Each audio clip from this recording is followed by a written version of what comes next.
pardon me. Welcome everybody to this week's edition of Metaworld News. This is a show where we bring you highlights of haptic information about VR, but more importantly about social virtual worlds and all that stuff. Now, my name is Mal Burns. That's M-A-L.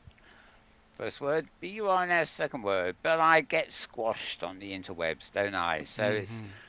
twitter.com, where I am, of course, slash MALBUNS, all one word. And there's an additional feed at twitter.com slash MetaWorld News. Two words again, squashed into one. Wow. Amazing, amazing what they can do with compression these days, isn't it? Right. Okay, now the reason I mentioned that is that those are locations you can go to. See my endless feeds throughout the week, which really contain links and all the articles and more. All the articles I'm going to mention today and more are available on those feeds and amongst other places. So I will also be showing you those feeds, or at least a nice reading view of them as we go, and that you will be able to see too, thanks to my companion here, James Out Loud. Welcome, James. Thank you, Mal. As you know, I have a great time being here, and I've Lovely. I've worn I hope you do. yeah, and I've worn a less um, panic-inducing Flamboyant. shirt today. Flamboyant, I was going to say. Less than Yes. flamboyant. Okay, right. So it's Yeah, it still moves, but still moves a little bit. uh, Yep. pity the image doesn't show that sort of garbage can floating down the street. Oh, I'll work on that. How about next week? I'll see if No I can. comment. We Uh, won't spoil that one I'll for see them. if I can do clothing design. But so this shirt came from a store, and this is Daisy Winthorpe's store. And Oh, so that's familiar I name. don't know if I No. featured that designer before, but kind of fun. So Hmm. Familiar name. I think I've seen yeah, her yeah, I thought around. so too. Yep. There's also Daisy. What do it? Oh yeah, Daisy Yep. Soundsol or something. I think. Okay. Okay. Well, But I anyway, love might be the lava same lights. person. I love the lava Yes. lights, so that's good. Yeah. Okay, well, welcome, James. As I said, now for those of you at home, James is actually filming this show as we go, and of course, he's broadcasting my screen as I go. I try. That's Yep. I go, Right, right. and together we go. But we'll explain that later. Oh no, we are go. Hey, you can do it Thunderbird style. We we Five, four, we three, two, one. We we are are go. VR. We are VR go go. Yes, AR, VR, uh, MR, RR. I'm I'm Car bar. Sorry. I'm lost. I'm lost. I'm I'm lo- totally I'm lost. lost too. I'm Yep. lost too. We're both diving down my rabbit hole, aren't we? Yeah. We haven't even got the show on the road yet. So, without further ado, I will move to the first item on the news. It's the same news item that we start with every week. Yeah, and I It's a, don't if it's a, think we shared the date yet. no, we haven't, have we? No, Very good. no. Right, welcome to the news headlines for the week ending the 8th of November of the year 2020. Yes. Whether Yes. that will still be available in the history books, I don't know. But anyway, for those of you who need a reference, there it is. 8th of November 2020. All Week right. ending of. Yes. Okay, well, we always start off with Scar Ghost, basically, because the XR Week Peak is published every Monday. And when it comes out tomorrow, which is not this one we're showing now, but there will be one tomorrow morning. And that, like this show, really, will be looking back at the week, and it features sort of slightly different sort of content from what we do, but very useful ways to round up the week. So the one I've got up on screen at the moment was published last Monday, i.e., the beginning of the week, November the 2nd. And again, it is a roundup. It talks about PlayStation VR likely not coming until next year. New info on something called Deca Gear and more and more and more. Um, I'm not going to spend too much time on it. So I was counting up the links earlier today, and I realised that where I should be spending about 1 or 2 minutes on each link, I'm more likely to spend 10 or 20 if I'm Mm, not careful. mm. So I'm just scanning down this page very quickly. The first bit there is all PlayStation. The second biggest is Deca Gears headset, which isn't here yet, but $450 US, for very high quality PC VR. Um, More information there. Just before I came on air, I was refreshing my thing of this, and I'll have to. There's no links to click on here, I'm afraid. But MRTV, I think I had them on the Discord channel. I think I have them. But apparently, there's a company here which well, basically, they did a podcast or a video cast or something, and they were talking about the device, their company, and even showing a prototype. And apparently, a lot of people liked the interview because the two executives shared many insights, shared their vision, and were very frank. So that sounds interesting. So Hmm. there's nothing I can click on at the moment, but Mm-hmm. anyway, it's in there. I'm sure we can all find it if we need to at some point. Um, and yeah, let me see. Um, Okay, report on the Quest 2 is something rather wild, but the debate goes on. What did we expect? I don't know really here. The debate will continue. Um, Worldwide XR revenue and okay, I'm not going to. As you can gather, that this is a very very long post because it does cover the whole previous week. So I'm not going to scroll right down it, but that's where you'll find it. The site is scarredghost.com. Yeah. Oh, there it is. Right. Okay. SKARREDGHOST.com. To grab a hold of that one, as it were. So, moving on to my next link, specific to this week, of course. And this is some research at a site called Techno Weekly. Um, Well, I think actually the research is elsewhere, but Technical Weekly is reporting on it. TECHNOWEEKLEY.com. And it's an overview of virtual reality content industry 2020 to 25. I don't know. I can never fully understand how they can do an overview that's 5 years ahead, but there you go. Um, Anyway, several changes in this report covering the impact of COVID on the content market, etc., etc. So it's really well, it's really looking at commercial markets here. Linden Labs are included in the research. Looks like they're the only really virtual world there that is. Um, but obviously they're looking at serious products and merchandise in terms of content.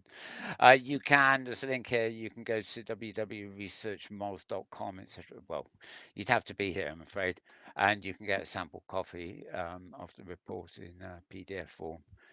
This particular thing is really just a quick summary, but useful to have nonetheless. Okie dokie, moving on. Now we've come to another site we know and love called VR Scout. And Legends and Lore brings the classic Dungeons and Dragons experience to VR.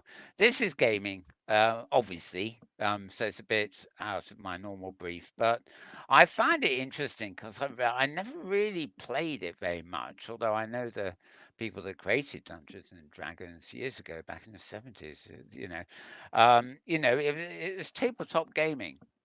And there was no VR or anything like that then, but then there were a load of interactive books, based on it, where the chapters were jumbled up so you could read the books, and it didn't go linear, and you played all these things with figures on the thing and table, and yeah, well, basically this has now come to VR. Um, uh, Legends and Lore looks not only to recreate the traditional role-playing experience in VR, but also to enhance it and currently available for backing in Kickstarter, etc. Ambitious enterprise will support. Lost me place, haven't I? I shouldn't have scrolled then. Right. Um, anyway, some nice moody shots and stuff like that. If you want to read more about this, go to vrscout.com. That's VRSCOUT.com. Moving on. This is a post at the New York Times. Yes, very prestigious sites we get to now and again. How J Balvin made his trippy, eye-popping Halloween concert in Fortnite. Well, Fortnite is another sort of gamey thing, but it seems to be sort of counting as a kind of social world of sorts because, like Sansar here and other places, they do seem to be having a lot of sort of concerts and things held in them. J Balvin is a Latin pop star. Which probably explains why I've never heard of him. And he put on his own colourful spin in the video game called Fortnite. Um, Really, this is just a report, bit of background information. I don't think it actually says how many. Um, it was basically last Saturday. No, it was not yesterday. It would have been the Saturday before. Um, they don't actually say how many people or avatars there were there, but no, quite a lot of background information anyway. And how they did it, etc., etc. So you'll find that at, believe it or not, NewYorkTimes.com. It's NYTIMES.com.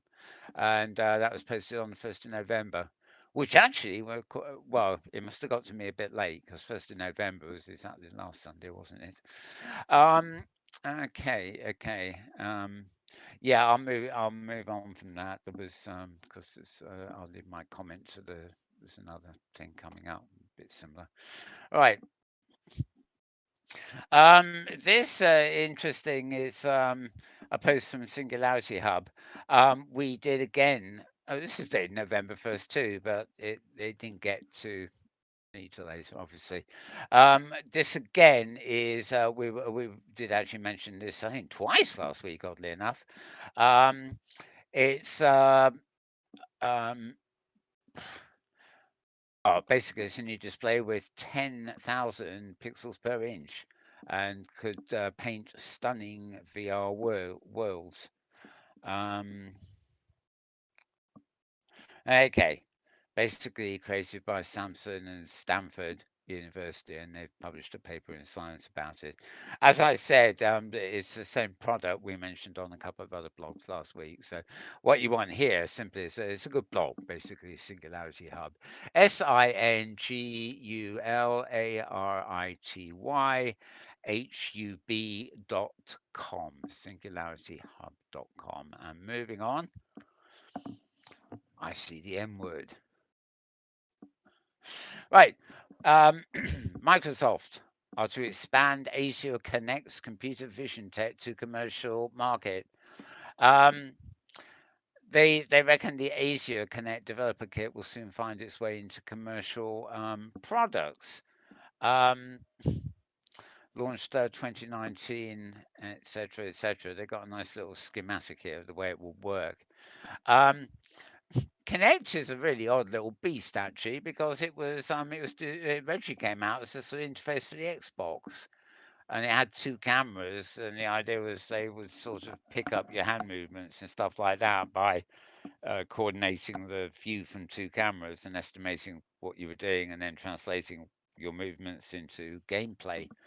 And it actually took off rather well, but it didn't take off particularly well for the Xbox. Microsoft eventually sort of abandoned it. What it did take off is people found it was actually usable as a PC, haptic interface. And there were a lot of virtual world experiments and things like that that tried using it to control games, and it's quite a popular experiment for a while. A bit like, I suppose, the original Leap Motion, which was you just plugged into a USB port and hoped it would pick up your hands. Well, you had to calibrate it, of course, but yeah, so I actually see the original Connect sort of on second-hand tech shelves these days, but it seems Microsoft are going to be giving it a revamp, bringing it all up to date and aiming at having it put into a number of other people's commercial projects. This is they talk about a company called Sick AG. That's an unfortunate name, isn't it?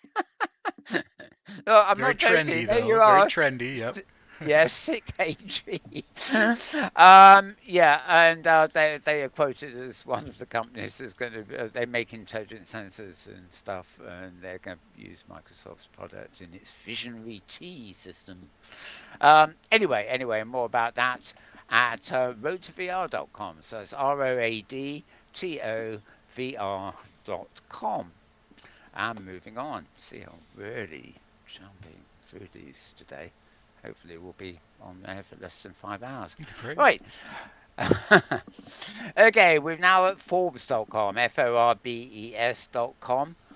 This is a post by somebody called Cassie Hackey, and she's talking about from gaming to holograms, how tech is helping candidates campaign in the metaverse.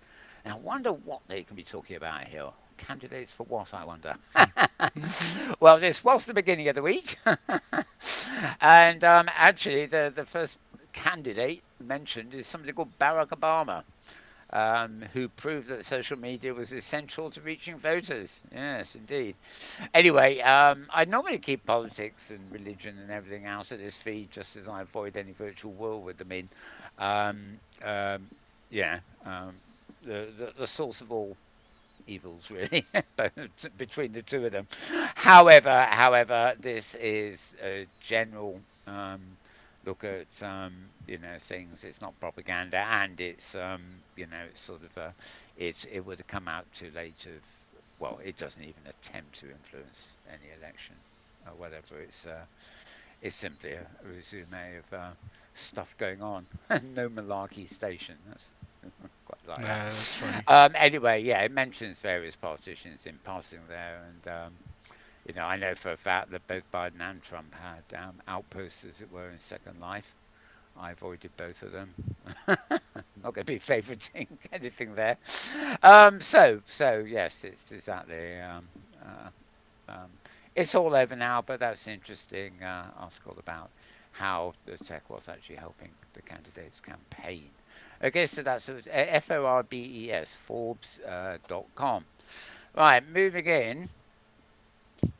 Oh, virtualityreporter.com. They have some rather risque things on this site, most of which I wouldn't actually replay on air, so to speak. But this is about something called Vicky, an uncensored 3D game for VR where you can experience anything, including naked backsides.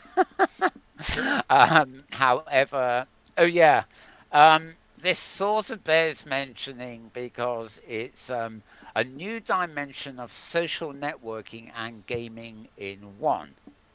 In other words, they basically see it as a social world which allows you to connect with anyone in the world, build relationships, have fun, relax, create, make money, or yes, have sex without the restrictions we're used to.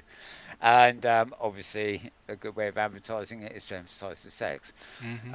As they've done in at least two pictures here, haven't they? Three pictures coming up. Okay, here's your risque slideshow, folks. And they even use virtual money. Um, okay, it doesn't say what currency, whether it's digital currency or a particular game currency like Hmm. they have in places like Second Life. Anyway, if you want to know more about that, you simply go to Virtual Reality Reporter, three words squashed.com. VirtualRealityReporter.com. Virtualityreporter.com. And don't ask me to spell that again. That was hard. Right, moving on. Moving on. Really quick. Oh dear, we're getting lots of these alerts all of a sudden. Okay, bizarre interactive VR performance. Scarecrow makes a VR chat debut. Okay, this I kind of interesting. It's an immersive theatre experience. So it's definitely immersive, so to speak. And it's a one of a kind interactive performance, unlike anything available on Broadway at the moment. Well, I don't know where Broadway's in lockdown or whether it's really Oh, just a right. comment and the state. I don't know where it's at or whether it's a state on the comments of what's on Broadway. This lasts 20 minutes. And you interact with the live actor who's represented as a friendly square co in the virtual world. Chaotic fairy tale adventure that has us fighting off virtual crows, painting 3D art, and performing magic tricks. And at certain points, the actor would even make physical contacts, using me as a human shield against waves of devastating fireballs brought to life by temperature haptics attached to my hands. Hmm. Whoa, whoa. Okay, well, there's a little video on this. The other thing that was interesting, I think that it's available as part of an ongoing Raindown Film Festival, but this is in VR chat, which is um, really definitely qualifies as a social virtual world. And here we go. Hey everybody, Kyle from VR Scout here. We're at lovely Sundance 2020. I am lost in the snow checking out all the amazing, weird VR immersive experiences here at the New Frontier exhibits, including Scarecrow. It combines VR technology with live actors, haptics for all this weird effects that create this theater 4D experience. I can't even explain it. Let's check it out. Easily one of the most memorable experiences I've tried at Sundance 2020, perhaps even in the last like 5 years of film festival exhibits with VR and AR technology. Just the sheer combination of different elements like truly blew me away. I can't believe they're able to put it all together. Right, well, if you go to this article, you better watch the full video or go to it on YouTube. Another little gift there of the sort of scarecrow. um, yeah, to get started, download VR chat on Steam VR or Oculus Rift. It looks therefore like I thought VR chat had a normal 2D view. Oh, that actually in Steam VR it may be a 2D version too. Hmm. Anyway, you can find out more about this at sorry. Oh.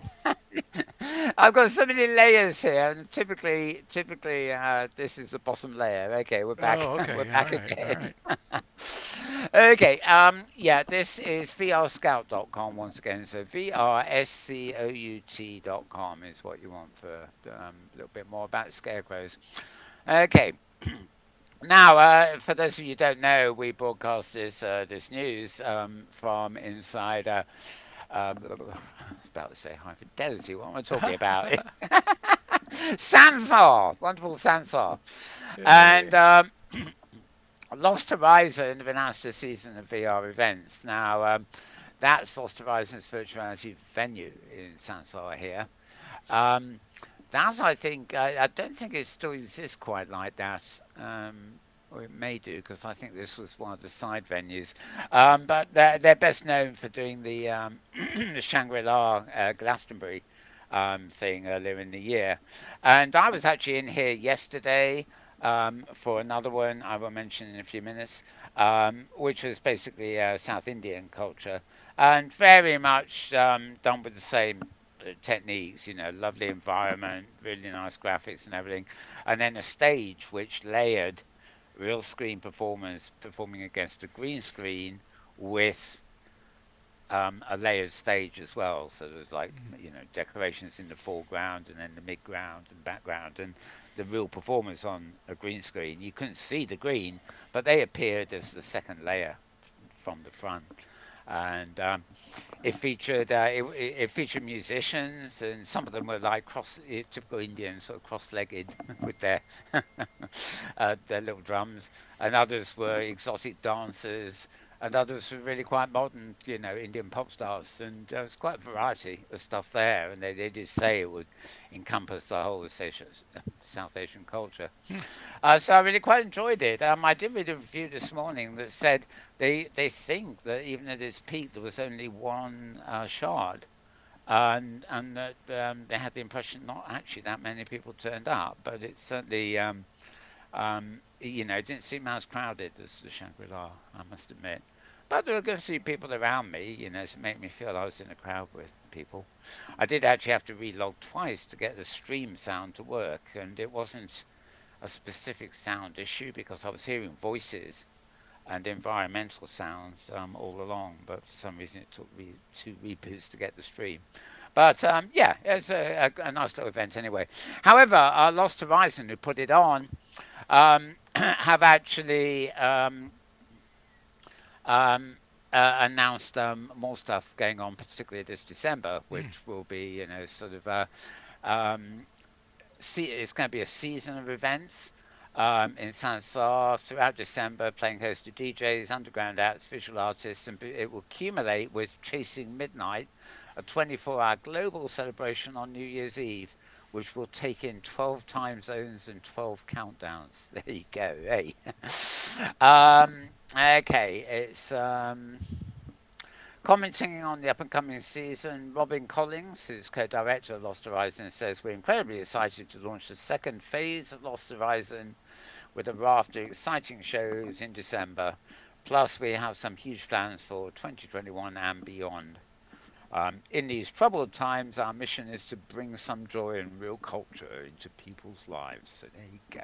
So Yes. interesting. And could you notice? Do you think they're going to be charging for entry? Oh, interesting, interesting. When I went Yeah. to the one yesterday, his name I forget, but it will come up later. I got a link to the actual thing or video. Um, he gave me a choice of buying a ticket or going in, and I went in, and that was it. There was a little alert came up to me saying this area is for artists only, Oh, but the area interesting. in question was the middle of the damned audience. And there didn't seem to be any restrictions. I was able to move towards the stage, away from it, to the sides, and everything else. So, yeah, I really don't know. I mean, one of the beauties of Shangri-La, um, I don't remember. I don't think they ever paid. They didn't charge you to get in, but you had to book tickets in advance. Hmm. So I guess that's a way of, if they get too many subscribers, they can give you tickets and you can be assured of getting in. Whereas if you haven't got a ticket, they might not let you in. Okay. Um, I just, but I exactly, wonder about these. These virtual worlds need to sustain themselves, and so I just wonder. I always wonder if they're going to be charging for things. yeah. I wonder too, to be honest. I Yeah. mean, they certainly can, since I was set up for it. Right. It's also set up for different zones. For example, imagine the Glastonbury one. I think if you didn't have tickets, you could get into the general area, but then you couldn't actually go to the individual stages unless you had a ticket. They didn't Uh. charge though; it was just a matter of registering. Hmm. Um, but VR, Alt Space VR, for example, has loads of events throughout the week, and I don't publish that many of them because almost all of them are finicky about getting tickets, and some of them really do charge. Hmm. You have to go to meetup.com and pay, and then get your email and your pass to get in, and all that sort of stuff. Um, it's inevitable. I mean, the other way of viewing it, of course, is PR. The Indian festival yesterday, for example, had a wild variety of performers in it, and you weren't going to a concert or performance by any one of them. It was very much the festival mix, and just like real festivals, sort of. We're not talking about the headline bands, but we're talking about people on stage who maybe audiences see for the first time, and then they go out and see other gigs by them, or more to the point, buy their CDs and that kind of stuff. Hmm.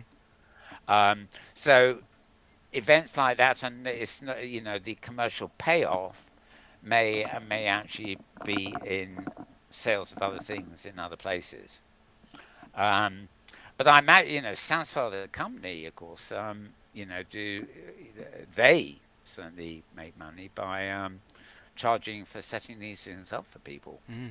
Okay. They don't set, oh, news show up, thank goodness, but for the more complex stuff. I think they've got, they probably have a good deal with Lost Horizon, who are in the UK here, I think, or most of them are. But yeah, I mean, the acts here is, I'll just read on a little bit here. Um, you can literally chat live with the Cruises Might, meet people, etc., etc. The acts, which are yet to be announced, will perform across 6 customizable areas in the virtual venue, including Festival Stage Freedom. Digital Arena, the Gas Tower. Actually, it sounds like the same stages they actually used in Glastonbury. Um, Oh, here we are. And the one yesterday was the 18th edition of London Mela. Now, it's a UK festival or London Festival of South Asian culture, which normally happens in South London. in the real world. And of course, it went virtual this year, and it went virtual by being in Sansol here yesterday. Okay. Um, I think it's probably a free festival, usually held in Southall Park in West London. And yeah, it's taking place online 7th and 8th of November. Now, actually, that's interesting because I saw no sign of it on today, but it may not when I was logging here to do the show, but it may well be on in here at the moment. Okay. It's a same mix of music, dance, and culture from the Indian subcontinent and surrounding countries. And yeah, that's about it. So really, the announcement here is that lots of stuff's going to be coming. Right. Starting in Right. December, Yep. especially, and to keep our eyes open for it. Stuff is usually quite easy to find in Sarsal. Of course, once you've downloaded the client, sansar.com, you can you just log in. They give you a sort of pre-made little home space, which is the same for everybody. And you go to the toolbar and just go to explore the places.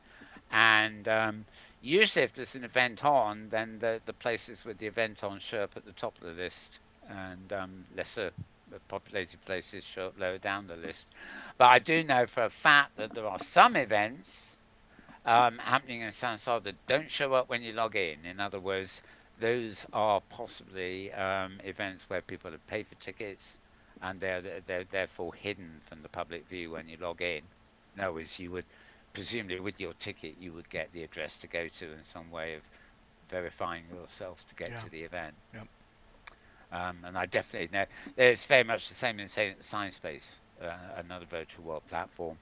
They do actually have quite a lot of events on, but you never, when you log in, you will never see those places or events on the agenda because they're events that have been posted elsewhere basically, and they contain the semi-private link, for you to get to them. Sure. Yep. Yeah, so yeah, there are ways these events can obviously charge money. And I was actually, I wasn't at it, but I was at the video playback of Sansol's weekly product meet. And one of the questions brought up, and they were talking about, is they intend to allow performers in here to use a tip jar system, which is a bit like Second Life Mm-hmm. and OpenSim for that matter, where the monetary income for a performer may be, you let the audience in for free, but they can actually tip the artist. Right. Right. So a bit like a small nightclub or something, Yeah. Very where direct. the pe- Right. the the people that make the money are the tip hat and the bar, Yep. Yep. but not the door. Although, of course, in modern times, of course, sometimes they do the door and the tip hat and the bar Yeah. Yeah. and the merchandise and everything else. But virtually, they're still catching up, I suppose, on multiplexing the income streams. Right. So moving on. I did spend a little while on that one, didn't I? I asked. Into the Right. yes, exactly. Oh Lord, I've just done a silly thing. There we are. This is a site called. This is the 3rd of November. This one, right? Okay, so I'm back on track. This is a site called c21media.net. So it's C lowercase letter and then 21 numbers and then media.net. So c21media.net. And this is just a general talk, post, I should say, into the metaverse. Um, this generation of kids don't want passive experiences. They want to co-create and interact with their media, which probably says it all. They're after he wanders down, mentioning the main things like Fortnite and Roblox, which and Minecraft, of course, which are very popular with the 6 to 12 age group, um, but not only that demographic, I might add. Right. There's also a link at the bottom here where you can download Kids Insights Inaugural Trends Across the Planet report, which identifies some of the key trends for kids, tweens, and teens marketplace. So that's a link at the bottom of this article. So c21media.net is the link you want for that one. Next, we have something that's totally undated. And I've got a feeling it may have been up here for a while, but it's always worth giving it a little plug. It's an article called The History of Virtuality, and it's actually at the Virtuality Society. And their address is very easy too. It's VRS dot org dot UK. They are in the UK here. Right. And, well, it's really quite literally what they say it is. And I could start scrolling down here, and you will see there's an awful lot of history here. You're starting very early on through still only at the 90s here. To well, we'll get there in the end, don't we? 2019, where and we're shifting rapidly. So there's no entry for 2020, but then again, we haven't got to the end of that one yet. If we ever do.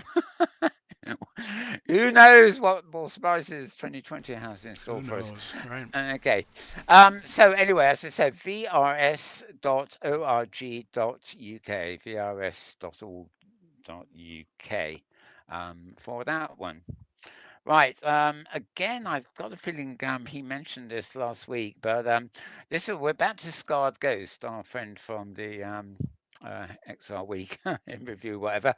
Um, talking about Nreal, their devices have had a lot of coverage, really, but his main point in this article is that Nreal are currently focusing on Asia, and that the glasses won't actually really be shipping and into the West, as it were, till next year. We have covered this before, and I, for one, particularly, sort of said that they look like the sort of thing I might wear. I.e., they're more glasses than they are a headset. Mind you, if I look like that, I'm not sure. That's a video review of the dev kit. I'm not going to play it, but if you go to the site, you obviously can, or you can click through You would just be to. so excited. You would look like that. Well, actually, that's the point. I'm not sure I Yeah, would. I mean, I would be excited that I would be excited about the form factor. right. But well, I'd probably wear them on my eyes rather than on just over my nose. That's a very odd position. I wouldn't have my mouth hanging out like that, Well, and maybe I'd choose a color other than red. maybe he's playing Mist. He might be playing Mist in there. Well, that's he can That do what he that wants. that could do I it. don't care. No, for Do what you. you want, For mate. you. I'm just saying, me, If me. if you had Mist in your sunglasses, I think you'd be very happy. Yeah, but I wouldn't have my mouth hanging out like Okay. that. All right.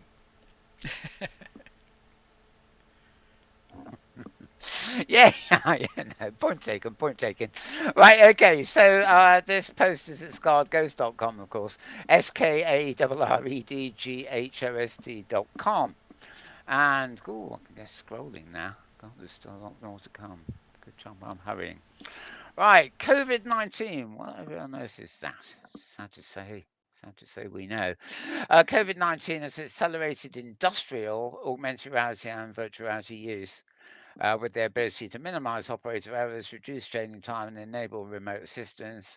Augmented and virtual reality technologies are seeing a growth in interest amid the pandemic. Well, this probably actually includes all fields, but this particular article is about the industrial world, so to speak. And the article is, well, a website like this, you'd expect it really. Um, they deal with robots and other stuff too.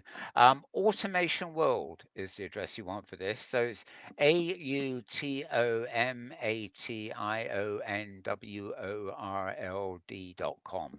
Automation World. Two words squashed, of course, and then given a .com for good measure. Right, and yep. Well, not much more to say about that, but a useful link if you want it, I think. And yeah, industrial, fields, science, social, entertainment. VR in particular and AR have sort of seen a boom recently because people are stuck at home and they need to use their devices to get to these things, basically. So, yeah, automationworld.com. Moving on.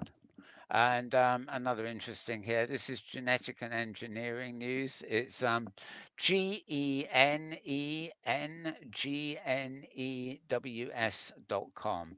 Uh, Jenen, Jenen, Ch, Cheneng. I spelled it, didn't I? I go do it again. Genenews. I can't actually pronounce that. There's too many letters in the middle there. Right. Advanced therapy manufacturers may turn to virtual reality.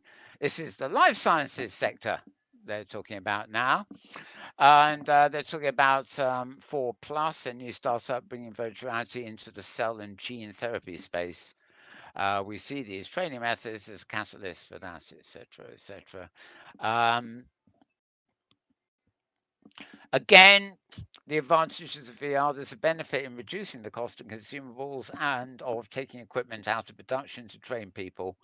They explain other advantages include learning by productive failure, whereby technicians can make errors in VR that they can possibly make in a wet lab, or they wouldn't be very popular if they did make in a wet lab, is probably the real answer there.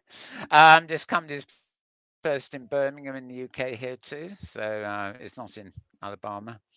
The oil and gas industry is pushing forward in VR, so we thought it would be brilliant for the life sciences sector. Um, Says the Mohol chap who's got a background in self therapy. And as an explanation for why, oh, okay, she founded the company. Okay, so it's got a woman founder, always a good thing. Um, he keeps on talking about Mulhall, there's no, when reading the article, there's no indication. Oh, yeah, Haley Mulhall is her full name, PhD and CEO. Okay, so you find out more about that at the one I read out twice at the beginning. As always, you can find these links at twitter.com/Malburns, Malburns, and you find direct links there too. So some of the articles I read out, the only indicator I can give you is the actual website. And obviously, some links actually go quite deep into a website, backslash this, backslash that, and then the article.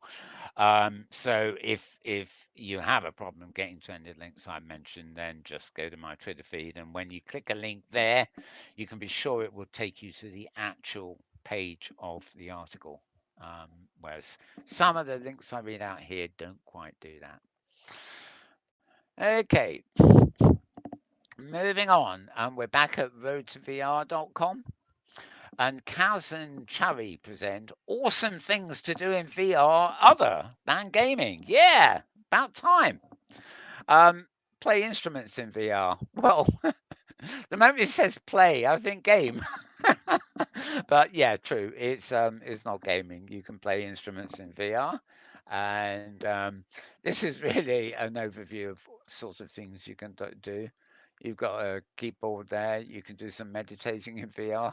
Um, and watch movies with friends in VR. You can attend VR concerts and work out in VR. Interesting that, well, obviously they're talking about headset VR as a rule here.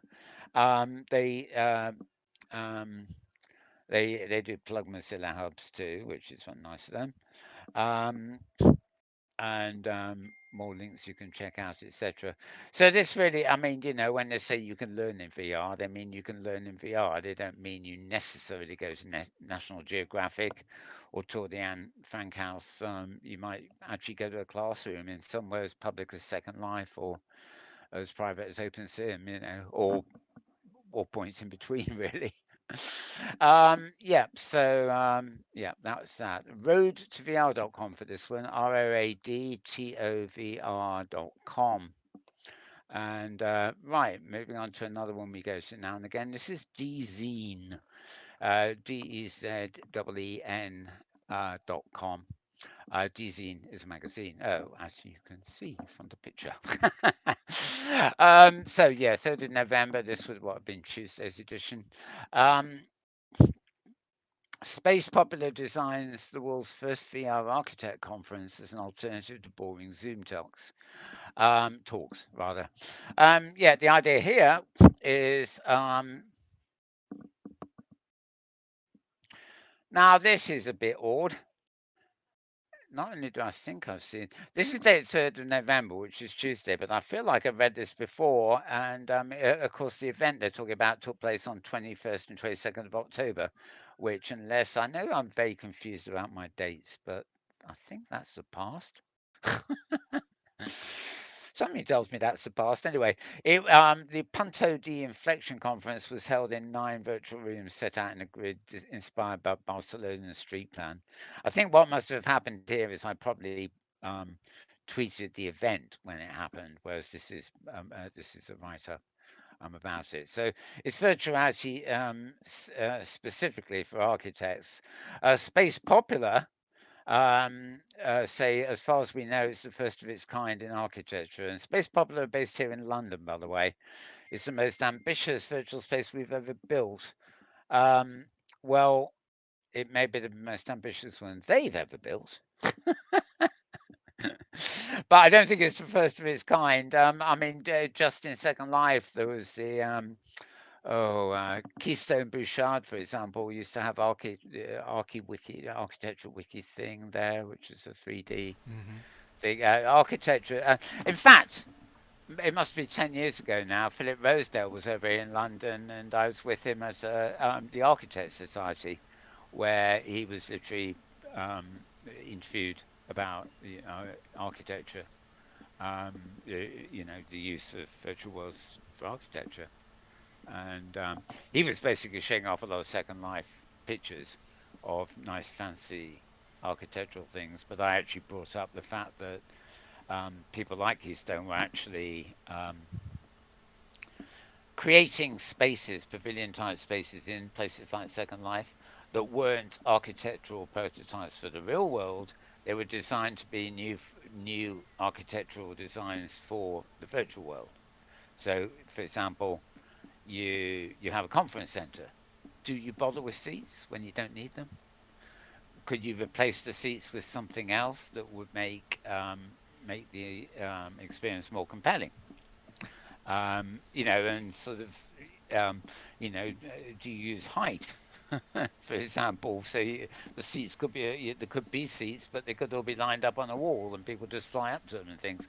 So there's a lot of experimental with, obviously these are not possible in real life architectures, but the idea is if virtual worlds are the future conference center and pavilions, you know, then can architects design for the virtual world as opposed to designing something that just mimics the real world? So, you know, we ended up that whole thing began to, you know, split into 2 directions. The one I brought up and the one Philip was bringing up. But anyway, that was uh, all very interesting. This stuff, right? So. Um, this article is quite interesting in the general sense. It will be of interest to architects, and the actual event that this was modelled on was held online from the 21st, 22nd of October. The virtual environment can still be accessed, it seems. ARQUIA2020.com. And Hmm. I should just be naughty and waste some more time. Oh, okay. Okay, this is the video they put up for that. Uh, actually, you're not going to see much. It's only 30 seconds, but as you can see, this was actually the logging in procedure by the look of it, using a phone. And there it is, very very pixely, Lego-y sort of. I mean, it's very architectural sort of Mm, thing, but hmm. not very realistic, should we put? So okay, let's just put that one away. Oh, I can't. I'll have to move on to my next link. Right where? I've lost myself now because I moved on. Um, oh yeah, here we are. Right, so moving on now. Um, channellife.com.org, which is Australia, of course. So CHENNELIFE .com.au. And VR, AR, and 3D tech boost consumer confidence in online purchases. Um, the focus here is how VR is Well, it's in the title, really, isn't it? Um, you go into a car showroom and you want to buy a car, you aren't going to see anything like what's on that picture there. But if you go online and see virtuality replicas, you can view the outside of the car, the way it looks on the street, or you can look at a wireframe schematic. You can actually explore a lot more about the products that you are intending to buy, and enhancing consumer purchasing confidence and bolstering online sales is there. This is basically a report, a survey of 3,000 consumers across North America, Europe, and APAC. Oh, is that? Oh, that's Arab countries, I think, APAC. And they found that 40% of the number acknowledged that immersive technologies made them feel more connected with products while shopping. So it obviously goes on with a load more sort of technical stuff about the report. But you get the gist. If that's your thing, this is the thing to read. So channellife.com.au, or is AU for Australia, of course. And yeah, moving on. Spurred by the Quest 2 launch, VR Chat, which I mentioned earlier, because it had some big events in it, it hits a record number of 24,000 concurrent users. Um, More than half are in VR. Right, this is Ben Lang at Road to VR reporting, ROADTOVR.com. And not really surprising. Now, I'm sure anybody interested in this thing, you will know exactly what the expression concurrent means. This actually means the record was 24,000 concurrent users. That doesn't mean 24,000 users. It means 24,000 users who are in there at the same time. So that is a big number. And when it did reach that peak, more than half of those users were in VR, meaning they were in a VR headset as opposed to viewing the version that's on a normal computer monitor. So they attribute the big spike in usage to the coronavirus pandemic. And that's how they got to the record, they reckon. Creators say the surge was driven in part by the launch of Oculus Quest 2 and virtual Halloween festivities. Um, VR chat has actually grown steadily from around 8,000 concurrent viewers on Steam to around 15.5 thousand concurrent um, in July. Um, that doesn't even account for the thousands of users using VR chat on Rift and Quest. So VR chat, it's I wasn't sure earlier, I couldn't remember, but yeah, VR chat is also available on a 2D screen as well.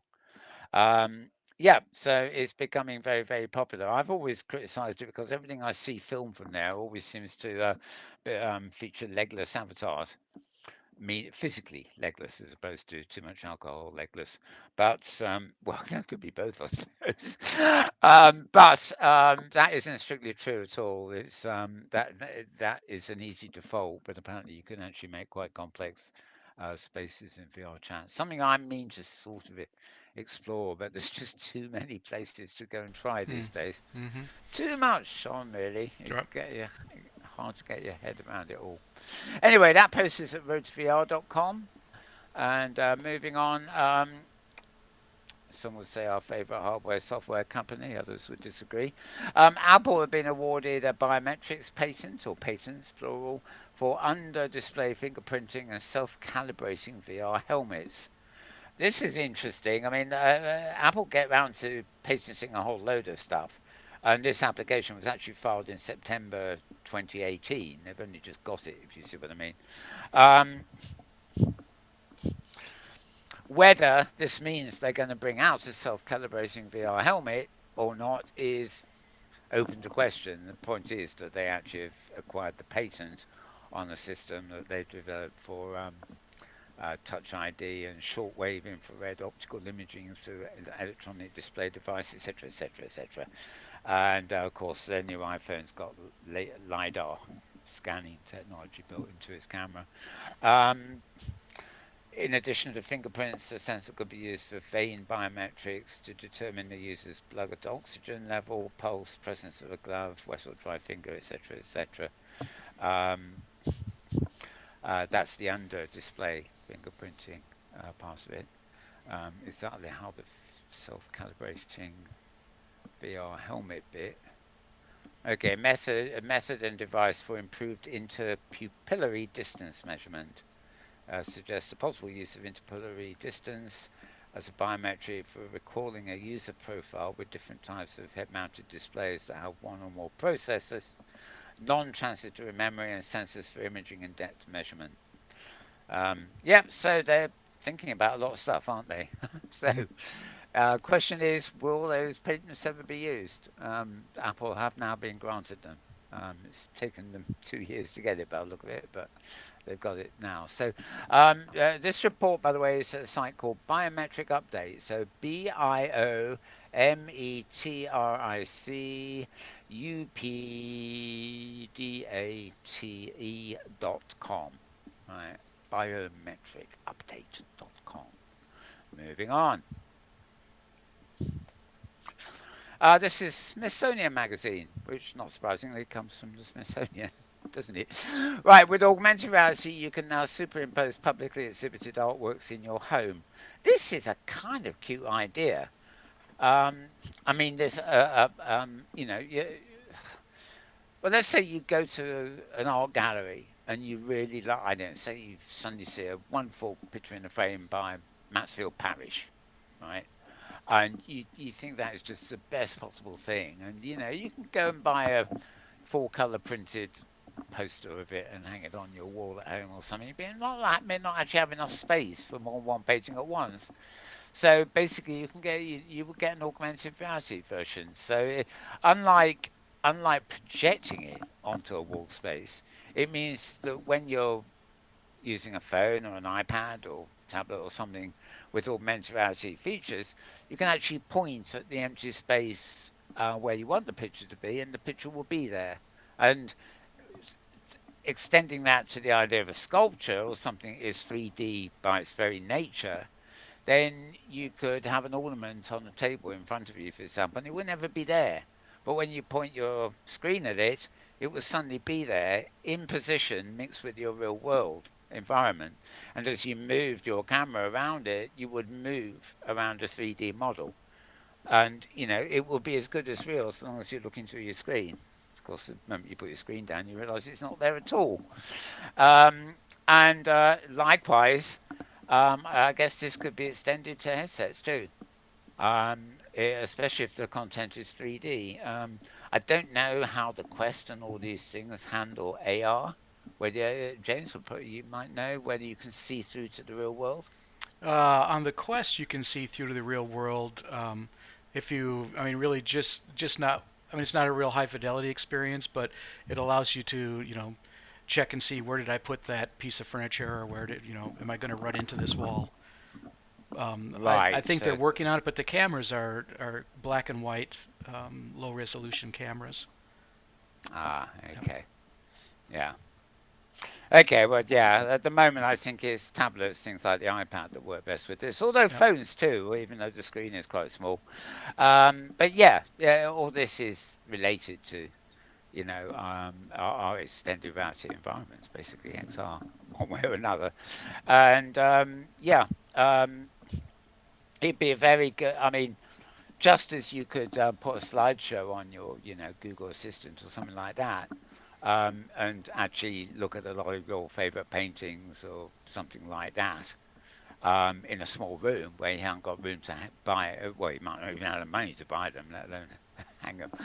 Um, but you could do the same, with 3D. I mean, ultimately, the 3D, um, well, AR at the moment is a superimposing technology, which is actually separate from holograms.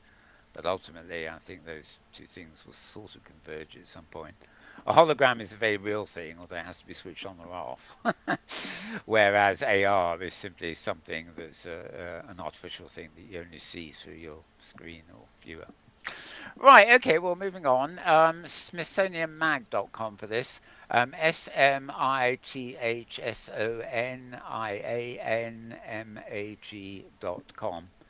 And art institutions are embracing AR during the COVID pandemic, making art more accessible in the process. And you've got various illustrations here. Um, and seems to be typographic AR more than anything else here. I don't know what that is. Actually, this caught my eye when I was reading it earlier too. Um, that is, it looks very real actually, but that is a virtuality room, and it's called the Eternal Wave, and it's about Caro Fai, who is a Chinese artist who. Oh, she's working on this with the Serpentine Galleries again. Okay, she had a lot of exhibitions in Second Life and colliding with real life as well. And she had a big exhibition in Hyde Park here, not so well, quite a few years ago now. And yeah, you can imagine walking through the park and suddenly seeing that bloody big ice cube in front of you. uh, yeah. Um, Anyway, quite as you can see, there's quite an in-depth article there, as you might expect from the museum. Right, so SmithsonianMag.com for that one.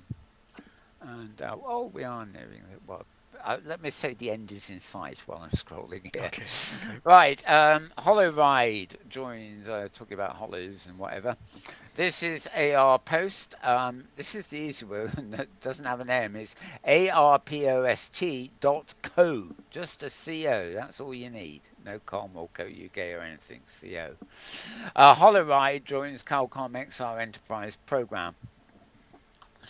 You may have heard of Calcom, but you may not have heard of Holoride. Basically, um, it's an in-car XR company. They've been around for about 2 years, and they're bridging their solution to bringing their solution, I should say, to a family car near you. Most of their publicity has come from location-based events like trade shows. Holoride now become one of the newest members of the XR Enterprise program, and the startup hopes to secure its place in the XR and automotive ecosystems, which basically says it all, really. Um, More information herein follows, including a. Right, yeah. I'm not going to try and read out what's on that chart. There's not time to show it you. So if you want to memorize it or take a copy, you'll have to go to this site and get it, I'm afraid. arpost.co, arpost.co. And I don't really need to say much more. You can tell what the article is actually about. Right, still on XR. New guidelines for developers. XR software should be accessible for users with disabilities. Some surprise there. Some surprise there, eh? Not at all. This is the same site, arpost.co. And basically, they're talking about guidelines for XR so that as it pushes towards a higher adoption rate, they need accessibility features built in, etc. Again, a roundup article that goes through cognitive, mobility, visual um, disabilities and how to go around them, etc. So arpost.co again, both those two at the same place. Right, I haven't had a post for this site for quite a while actually. This is digitalbodies.net, Mm-hmm. digitalbodies.net, and appropriate really. This is November 6th, so well, the election wasn't over, was it? It should have been over. Okay. Anyway, it's been a brutal election this week, and as of Thursday evening, votes are still being counted. Yeah. I think we gathered that actually. Anyway, no matter who wins, significant percentage of the electorate will be frustrated, and some will refuse to accept the results. The polarisation here encompasses far more than politics and social media. Still, the latter is our town square, social media, of course, sadly now in the hands of private corporations. Yet somebody else mentioning Facebook, not by name, Mm-hmm. where we encounter each other, the ideas we support and the ones we loathe. Hansen put it, we live in a deeply polarized political environment which both sides tend to view in existential terms. Right. This is an analysis of sorts, really. Emery Craig is the author, and will virtuality polarizes even more? And that, I think, is a valid question because you look at what social networks have done, and I think they have caused greater polarization because they've allowed unrestrained lunacy or, polarized views to get on there, and it becomes almost a battle zone where the ones who shout loudest are the ones that are heard, even though they may actually only be a small army, compared with the silent majority. And yeah, as they've put it up here, over the past 4 years, we've seen increasing concern over social media's role in political discourse. Does it tear us apart or bridge our differences? It's been a recurring theme in congressional hearings, but those events usually descend into charges of political censorship or reveal profound ignorance of the digital age by our elected representatives. That, of course, is its own problem. Anyway, if Facebook and other platforms have the capability to hinder, if not destroy, constructive dialogue, what will happen as augmented reality and virtual reality becomes ubiquitous? We're not thinking here about the insufferable debates in VR, which are actually in 360 video, um, but there are many reasons to use virtual reality, but that was not one of them. Um, Anyway, it goes on about this and raises sort of issues, and I um, I love the points brought up at this. I mean, they're not comfortable, but they really are sort of points. And the Saturday session I will be doing at OSCC at lunchtime is I have a feeling if things go according to plan, I haven't confirmed the right people yet, but this will be the kind of discussion we'll be having, about uh, the way our social worlds are moving in the future and stuff in very general terms. So, anyway, this one, however, is at digitalbodies.net. So, digitalbodies.net. And that's Emily Craig writing. November 6th would have been midweek there, wouldn't it? Well, no, it wouldn't. Friday, end of week. Right, moving on. How virtuality is aiding mental health care. There we go again. Dr. Wendy Powell writing here. Oh, okay, this is interesting. It's dated 28th of October on screen. it's the it's 2 days ago in the feed. Oh well, we'll see. This is medtechnews.com. That's med dash technews.com. Um, Wendy Powell's a senior member of IEEE and an associate professor in the Department of Cognitive Science and Artificial Intelligence at Tilburg University, and she's talking about specific benefits of VR in mental healthcare. Very specific. Not too long to read though, so if you want that, do follow that link, med-technews.com, or follow the link from my Twitter feed for that matter. You can do it that way as well. Okay. Now, yesterday, or was it Friday? I forget. The uh, regular Charlie Finks week in XR. This again is it's a regular weekly roundup. It's at Forbes.com, Forbes.com. And VR chat sets new records. Pokemon still raking it in. Really? I've forgotten about them. Pokemon. Yeah, so we obviously heard about VR chats records earlier. Yeah, this is another summary blog, but unlike Scar Ghost, which is Monday, this one is on Friday. This is at the end of the week.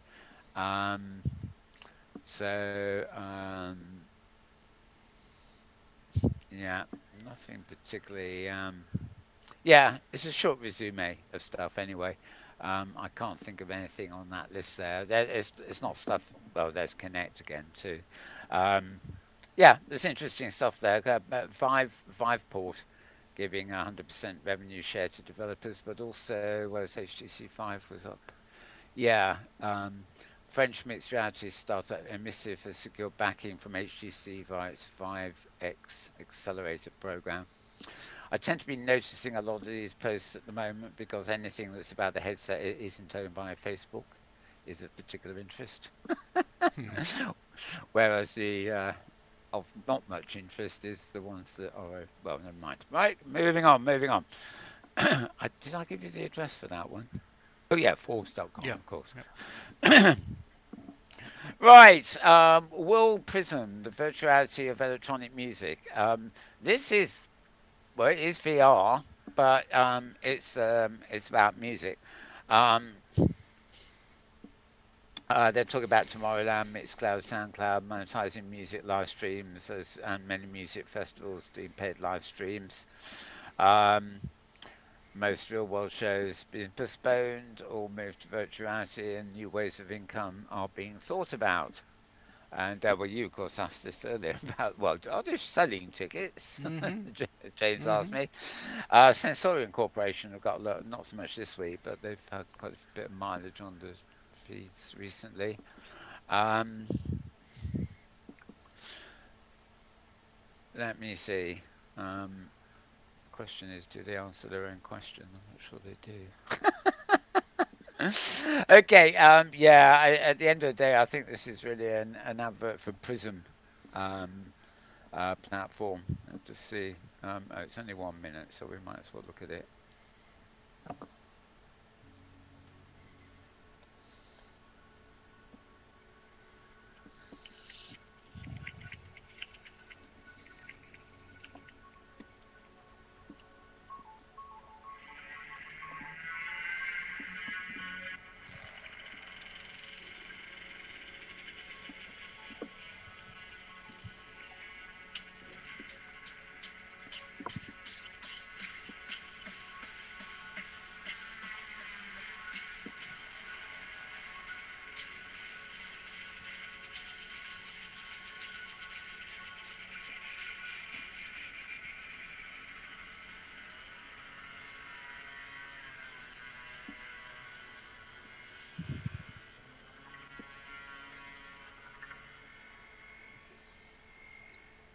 Oh, wait.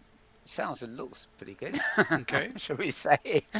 Yeah, okay. So the address you want for this, you would love this one.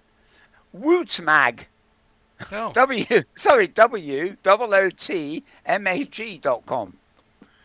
I thought Woot was what you said in Second Life when you were happy Mm-hmm. or appreciative or something. Well, who Yep. knows? Who knows? Wootmag, the Wootmag. Yeah. Um, that looks quite good. You know, I have a lot of on VHS tape actually. I don't know where they've ever been released on DVD, let alone Blu-ray. But from the 90s, X Mix One, and they're basically long playlist tapes of trance music and ambient sort of stuff, mixed with computer graphics, which of course were either analog or sort of CGI in those days. They weren't the sort of thing we had now. But some of them, but when they're mixed with music, even though they're like something might be less, no more elaborate than a moving fractal sequence or something else like that. They do actually work, like a trance on your screen while you're listening to the music that goes with them. And if they're well sequenced, they can be very good. And looking at this, it suddenly occurred to me there might be a market for what you might call VR spaces that are actually music mixes. So, instead of buying a VHS tape or a DVD or a Blu-ray or whatever, you would log in. And it wouldn't be strictly speaking a video because it would be, a fixed length VR experience. You could maybe move around in it and interact with the visuals. But it would be a playlist either by a DJ or by an artist. And, maybe you could pay so much and then download it, or maybe you just pay a little bit to view it, or I don't know. It just seems to me of all the virtual, in the last, it's 30 years since I bought this lot.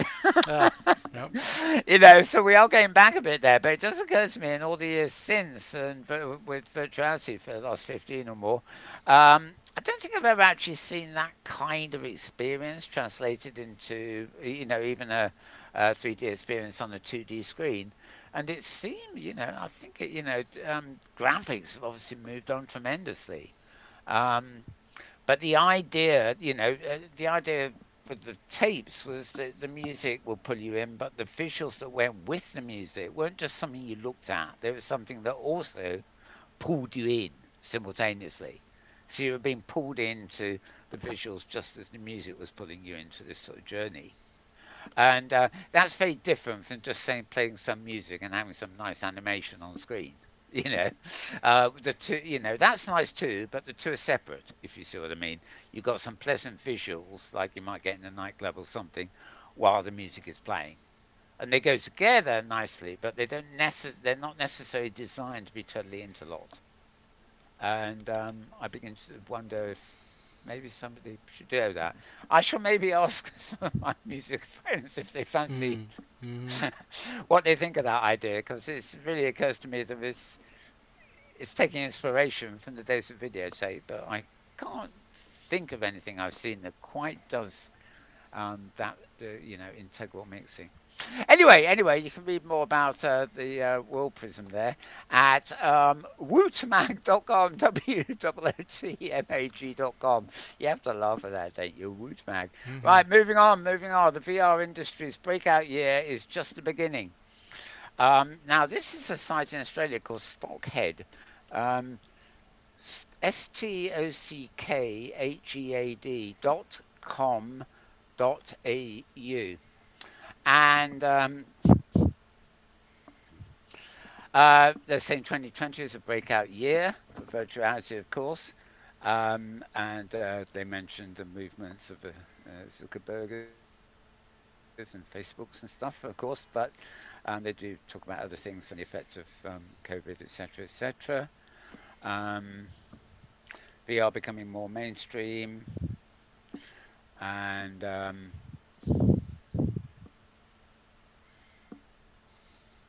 okay, it talks about mind. Okay, it talks about VR on the stock market a bit too here. Um, well, Stockhead. Go figure. Yeah, it's their main focus.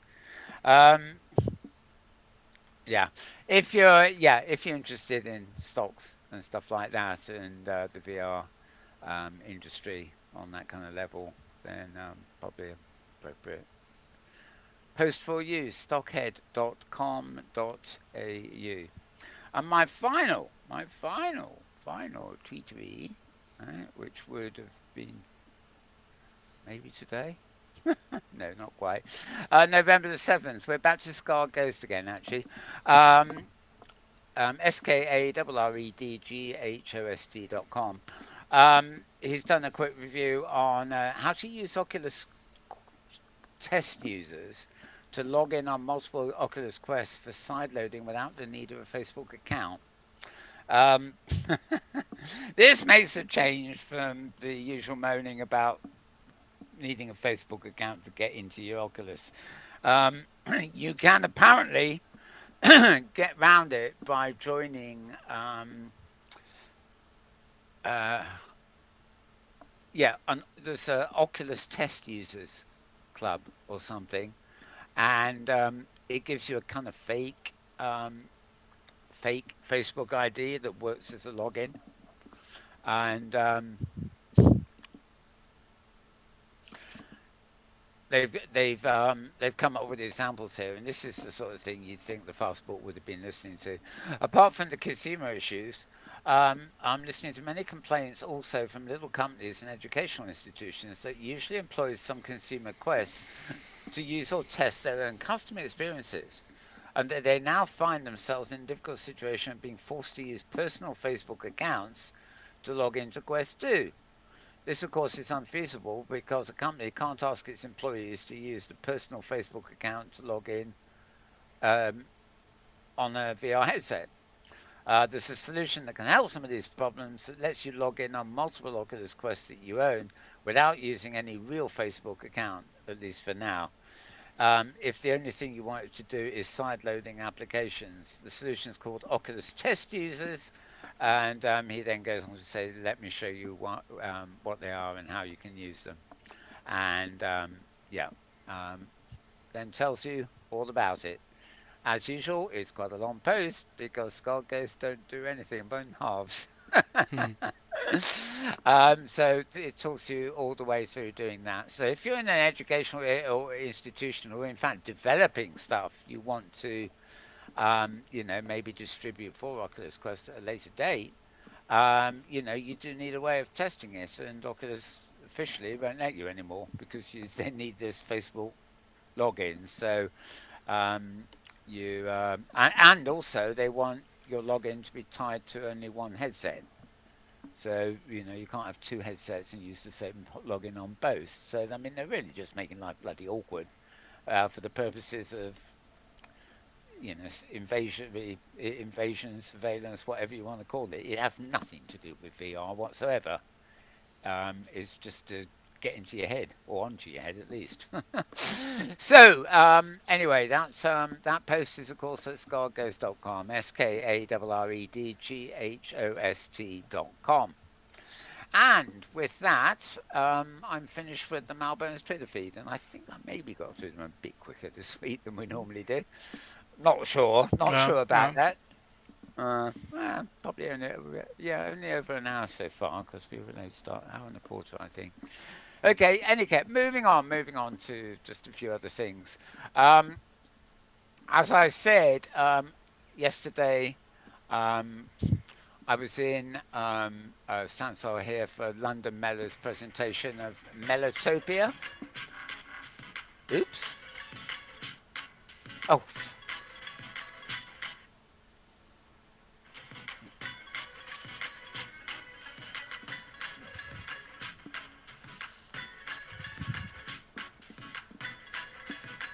there's a nice stage.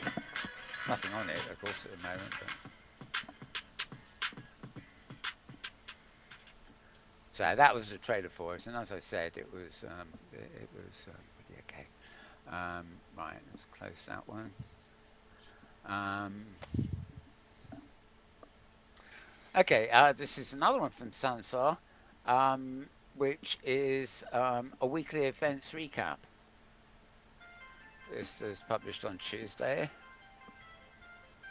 It's actually it's October. The end of October they're covering, but they're just posting a video showing all the different things.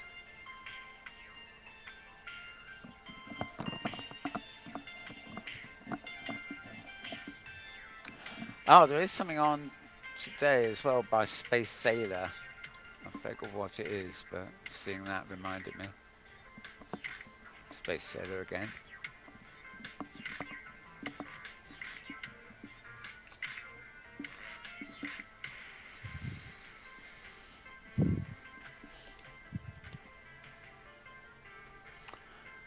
It always looks so wonderful on this platform, I've got to admit. hmm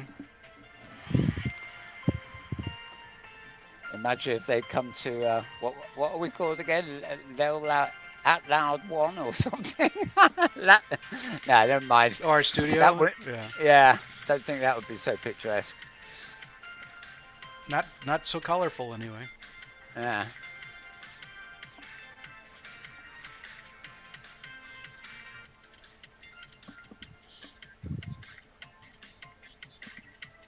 So you probably get to see why we like being here. Right, so let's put that one away. And okay. Okay, on Tuesday too. This is altvr.com. The actual address is account.altvr.com. Um, Even if you don't have an account, I think. This is an advert for their fireside chats. Um, sort of, that was last week. It was Caitlin Krause joining Tom Furness. But they do Oh, right, but that is past now. But they do. It happens every week with Tom Furness, so it will be happening again this coming Thursday. It's at 9 p.m. British time, GMT, to 10:15. So obviously that's what one in the afternoon, I believe, Pacific time. Um, anyway, you can find all this sort of stuff. Account VR, account.altv. Well, actually, forget the account bit. Just go to altvr.com, and then you can get to see all the events that are there. There are actually an awful lot of events happening at Alt Space. No, that's just there anyway. And most of them are for free. And the nice thing, I've very rarely made them. But I don't know why. Maybe the old space thing. But so the thing is, a lot of these are like chatty meetups. They're not Mm-hmm. concerts or whatever. They're meetups where people go and talk about subjects and sort of thing I rather like. A bit like having guests on the show or something. Anyway, so that's altvr.com for Allspace VR, altvr.com. Right, get that on the way. Right now, I was talking about a lot of stuff happening in VR chat. This was posted on Wednesday. This is the Rain Dance Embassy in VR chat. And again, very short little clip here advertising it really.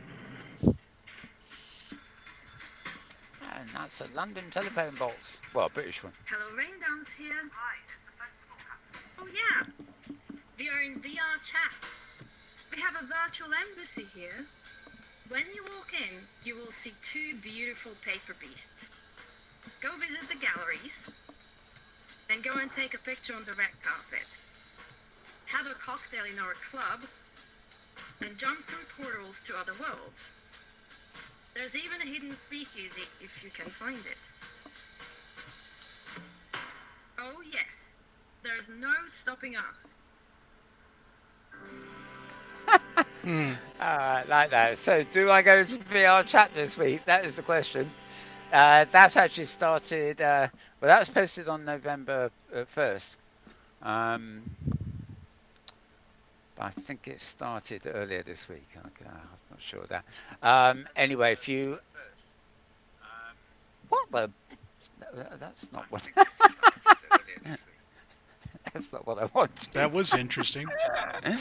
Yes, it was. It took me to the next video was me. Right. That is very odd. Okay, this if you're going to YouTube and want to more about this, you want an account called Rain Dance Immersive. So it's Rain Dance as in the festival, and then immersive as in immersive worlds. Rain Dance Immersive, and they have got other stuff there too, other than the ad for that embassy thing. Right. I still don't know why that just took me to my own stream. Never mind. Um, okay. Also, again, all these links, by the way, are in Metaworld News's stream. So it's twitter.com/Metaworld News. There aren't menus, you see. But this one is from Kitely, which is one of the virtual worlds on OpenSim on the hypergrid. Um, they're an interesting world actually because they do things their way, not necessarily the OpenSim norm. They're best known for their big um, marketplace, but they've also introduced what they call huge mega worlds a couple of weeks ago. And anyway, this is just one of their standard blog posts about how to apply and catch up with all the new stuff. So you find that at kitely.com, Kitel. Pardon me. Mm-hmm. Um, kitely.com. And yeah, okay, put that away. God, I don't want to end up croaking here. I'm going to sound Yeah. like the Got a former American president. got a beverage or something at handy? I had coffee before I got going, but I haven't Okay. got one by me, so never mind. Mm-hmm. Um, yeah. Yeah. Another clip from Sansar. You can see, I think, why not promote Sansar? We are here. This actually is about creating your next Ready virtual to run event your here. event virtual? Sansar's got you covered. Let's begin. Start by pressing Create and Build Worlds button. Pick a name for your world and a template to start from. Press Create and then Edit. Time to get creative. Drag and arrange any items from the Sansar store, or you can upload your own. Add some lights and arrange to your heart's content. Once you're done, press Save and let it build. It's really that easy. Take a look at your Well, world, and now it's time to make the event. Under the Create button, the Host an Event button. Select your newly made world as the world template. Give it a name, a nice event image, and a description. Select the time, date, and duration of your event. Once you're done, save and publish. Congratulations! You've got yourself an event. See you there! Got an idea for a big ticketed event? Contact our business team for more information at business@sansar.com. it's that easy. It's really that Cough, easy. It's really that easy. cough, cough. Actually, I have to admit, it probably is not that hard. It's just I think When I put my headset on, I'm getting a bit too too old. I don't know. This this But this this studio was not that easy. I'll tell you that. yeah, yeah. It's just a learning curve, isn't Yeah, it? yeah. And you got to one.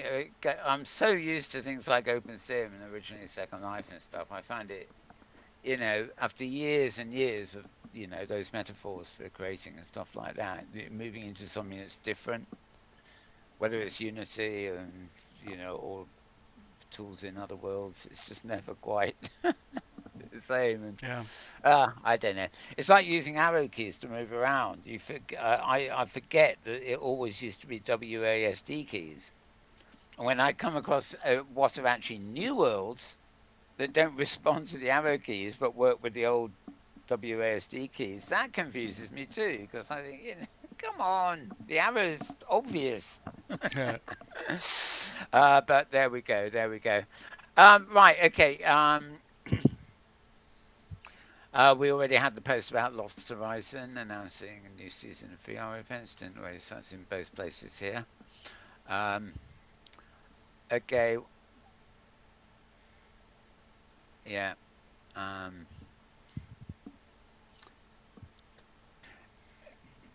it also happened to be Halloween, so this is a frighteningly good time at Sansor's Halloween. Okay.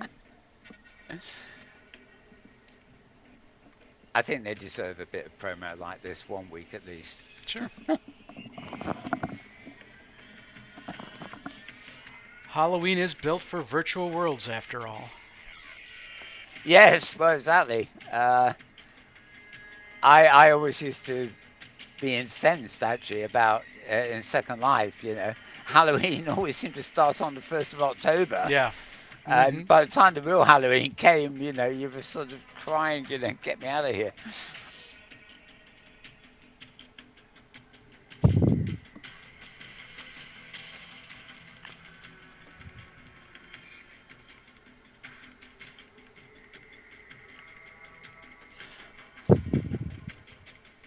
This again, the site you want here is Sansar, as in the platform. I do like the fact they do these nice short videos, so it's very easy to sort of play them and get an idea of what's going on without sort of overly getting in the way.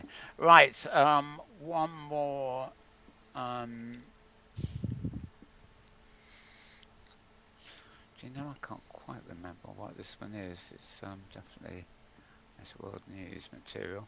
It's Aprazanjaji Virtual or something. This is a non-English.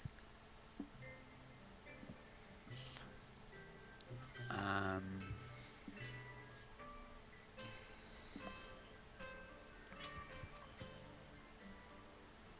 I don't know what language that is. Spanish, maybe. Spanish or Portuguese. Yeah. Peleros means Um, workshop. yeah. This is an open sim region basically, Mm. and if I can, basically that there is the name. That's basically why it's here, because we don't get that many videos every week of OpenSim. Get 1,000 from Second Life.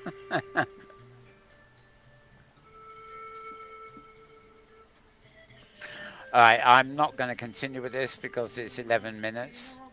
Um, the I can't remember. I know this woman from way back, and I can't remember where. But Tina Bay is the name of the woman publishing this at YouTube. So it's TINA space BEY.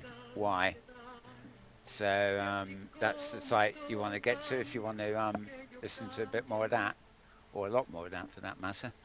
Right. Okay. I think The creators had some nice animations for uh, for avatars. Those are hard to find. opens Yeah, they're very hard to Yes, yes, find. that'd be interesting more. Right, finally, this is simply a news. This is Hypergrid Business again.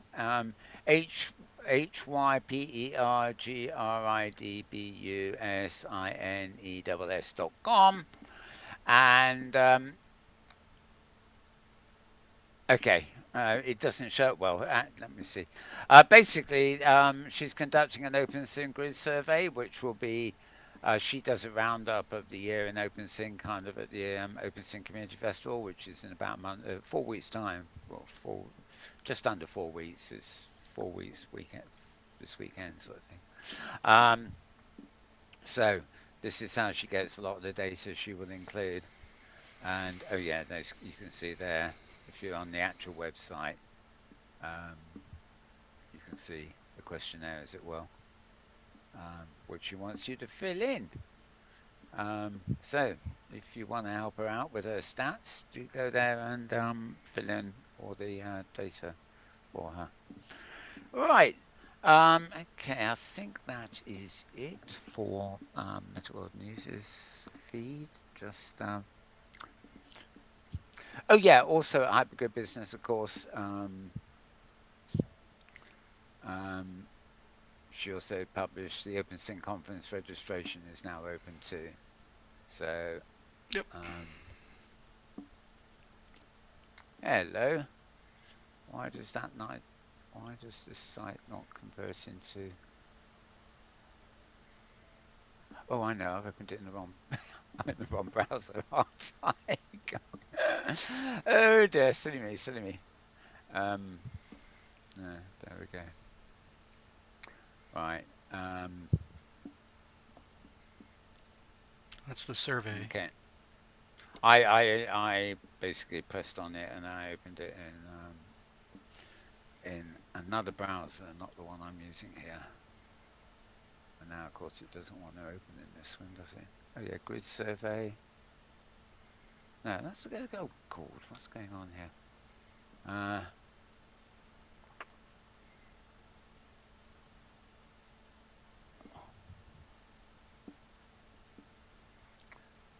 Okay, we'll get there in the end. I'm sure of it. Hmm. There had to be a hiccup here somewhere. There we are. Right, so she has another post at hypergridbusiness.com again, and this one is basically the registration details for the OpenSea Community Conference. It's on December 5th and 6th, and registration is now open. And if you want to go to that one, um, come on. Link is not working. There we are. Okay. Um, Free, although you can be a supporter or an early bird or various things that will charge you a little bit of money. And the site you want here is conference, CONFERENCE dot opensimulator.org. So conference dot opensimulator.org. And yeah, that's where you go for advanced registration. Basically, if you go for the free option, it's free anyway, but you do get priority. So if more people turn up on the day than can be accommodated, should we say, then if you actually have registered, you'll be at the top of the line, so to speak. And obviously, if you choose one of the paying options, You go further up. It's a very expensive T-shirt, $75. But never mind. I always find that to be a bit of a funny option. Anyway, Yeah. Well, I think yes. that's a real world T-shirt though. That's not a Oh, it's virtual. it. Yes, Yeah. yes, it is a real world T-shirt. But even Right. so, when did I last spend $75 or £50 on a T-shirt? To avoid that. Okay, so that is it for the stuff that was in Metaworld News. Now, these latest ones, a couple of other ones here are ones that I keep in our Metaworld Discord channel, but also I keep them for myself here on Slack. And oh boy, right. Quite a lot actually. So let's be sensible about this. Sunday, the 1st of November. VR Days was a sort of conference going on in Amsterdam. I think it was based, but it was all online, of course, this week. Tivoli, who is one of the platforms that's like keeping the original 3D high fidelity alive, were there presenting too, and also some of the presenters at that event also took advantage to fund this platform to event to also broadcast themselves. So they were there in two things. One was to promote themselves, but they're also used by some of the people there to host their own events. So got both ways there. Um, there is Chaos Princess actually. Oh, what the hell? Posted a quick video on Hello, this. VR Days! Welcome to Tivoli Cloud VR. And we are overjoyed to be in Amsterdam, at least virtually. We really love that city, and the This is conference was Chaos's just the account at the best bottom VR here. conference ever. VR Days. XAOSPRINCE. And of course, we are overjoyed to introduce our social VR platform to you. This office here is our first B2B project. We built this for a client who still wanted to meet in a familiar space during the corona crisis, and we provided them with any office tools they could wish for. Hello! We are days. We couldn't have done Tivoli without you. Chaos Well, is it's Chris. exciting to see how you're using it and making it better and keeping VR going. This is great. And welcome to our club here. This is where we had our early access party. Christina, who two is Chaos lockdown VR here, dance parties. is Check out our German, CFO so up hence on the that accent. acorn. That is microgravity Okay, swept by fluffy genitals. I'll put that away. Seen enough of that, I think. Um, okay. Second Life Book Club with Dragster. You probably know about that, so I'm not going to go into that one. Um, oh, that's quite interesting. If you go to the Sansar at YouTube, which you were a minute ago, you'll also find replays of their product meetup. It's about an hour long, where a few users and the staff are talking about what they're doing. And as I met, one of the things that was mentioned in the discussion this week was I mentioned it earlier. I forgot what it is. Um, oh yeah, tip jars and things like that. Okay, yeah, that's too long to play, and also it's one of these things that's got a bit of an interface showing on it. So it's it's a functional video rather than a pretty looking video.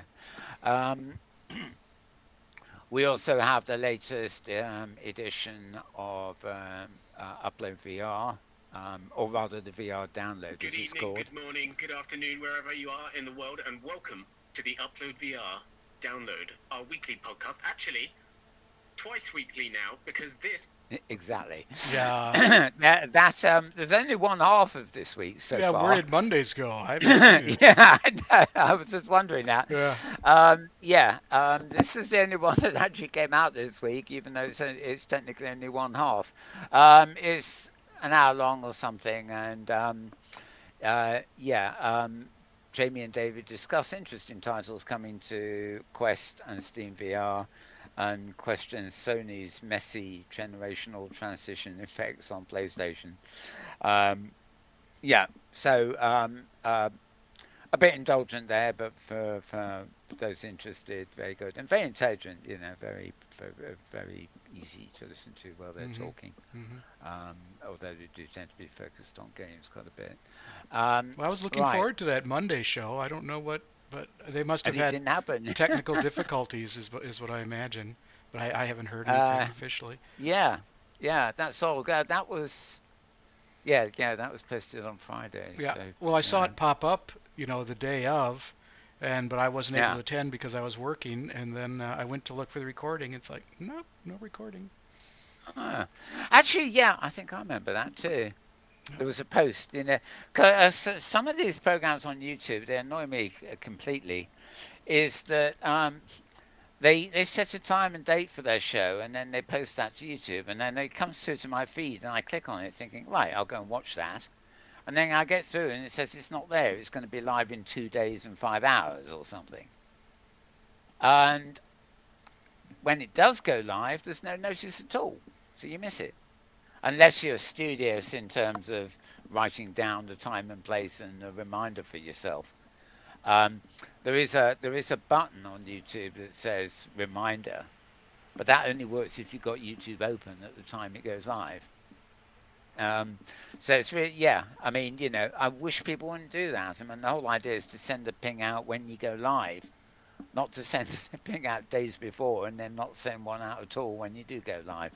But James is right. There was some kind of ping earlier in the week, and when I followed it, it was a coming soon, and when I followed it again, it was nothing there. So go figure. But they have been Um, experiencing a lot of audio problems in past shows, so perhaps that yeah, was happened. yeah. Who knows? And not audio, Anyway, but that just one. internet connection issues. Yeah. That never happens to Uh, us, though. no, no, of course not.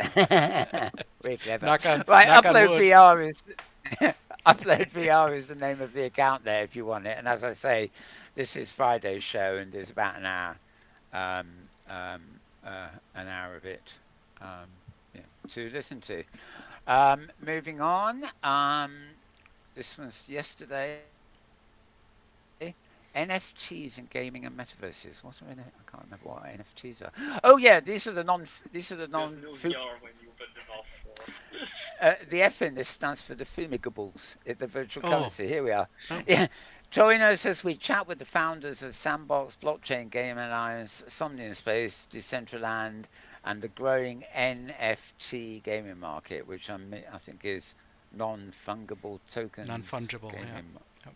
or something like that. Yep. Non-fungible. I can never get over that. Non-fungibles. Yeah, go fungible yourself. Right. Anyway, let's see. I'm not sure who's who there, but it's an interesting conversation if you're into all that. It's an hour and a quarter, so they're basically talking about blockchain type currencies for used in virtual worlds. I'm trying to figure out who. Not quite sure who. I think that's the guy from Somnia in Space. Um, Oops. Arthur. Yeah, Arthur Scheidoff. Yeah, he does some regular stuff. In fact, I'm hoping to get an interview with him at some point. Right. Yeah. So NFTs in game. Right. The account where this is published is Conflux Network. There's a good one for you, eh? CONFLUX space and then network. And simply go to YouTube and then look up Conflux Network and find that.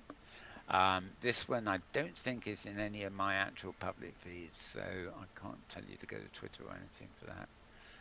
I might try and remedy that with a different new Twitter account or something. Right, let me put that one away, and so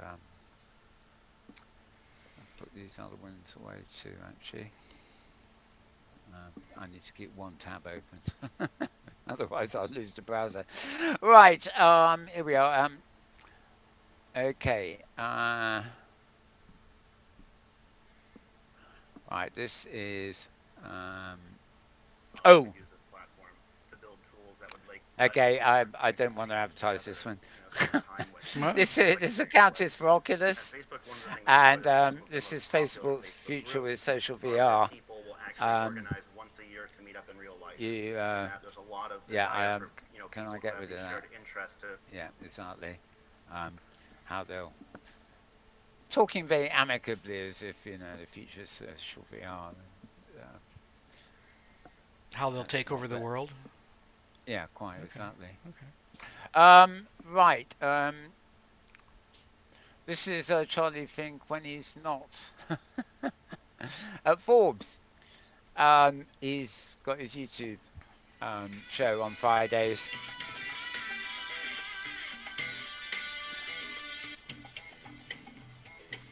Oops. Is that More the like end? it. No. No, I got a sidebar that appeared there from somewhere. Oh, they're talking about the election. Yeah. This is Charlie Fink, top left, and his Ted Schilowitz is a futurist, and what's her name? Rory Duboff. She's the managing director of innovation and strategy at Accenture.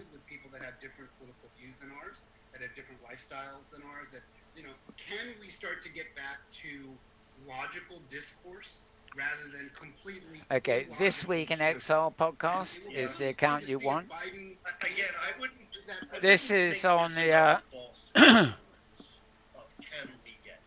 This is dated 6th of November, so I guess the election has started, but not yet concluded, so to speak. To pull it to the left.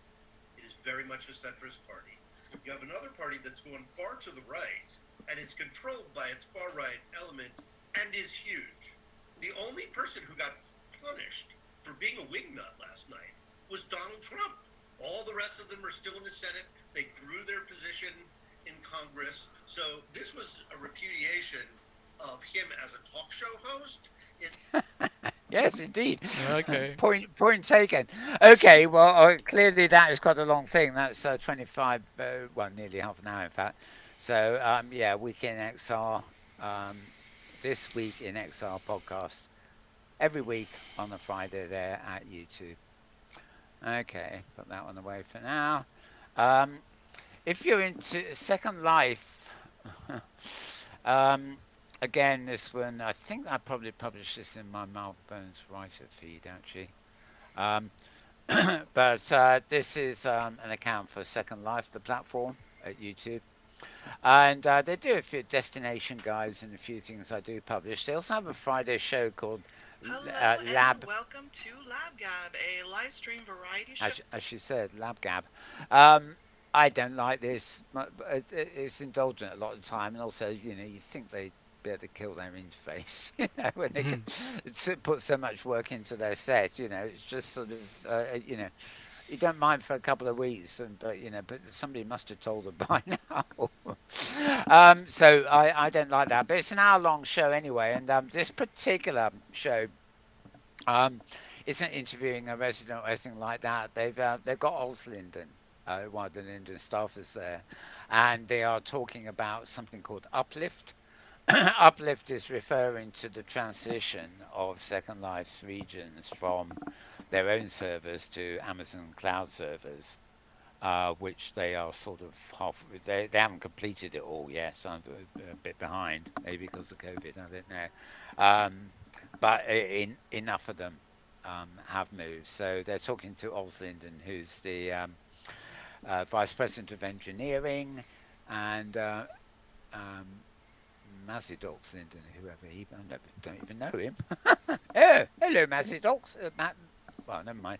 Okay, so if you are interested in that and what Second Life are doing with hosting via the cloud now, that may be of particular interest to you. If you're just interested in Second Life generally, they've got masses of stuff there too, so it's all kind of mixed up. Right, put that away. And the final one here is, believe it or not, we're back. We're back here at Santar. Um, Let me double see. This All right, well, we're going to the next place. So, Miyako, drop your portal. Where are we going?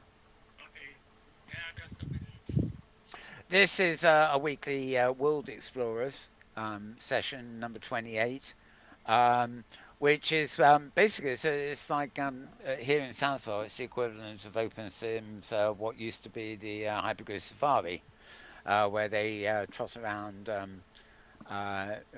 Totally uncensored talking, by which I don't mean it's rude or anything. I mean it is just ad lib, and you never know.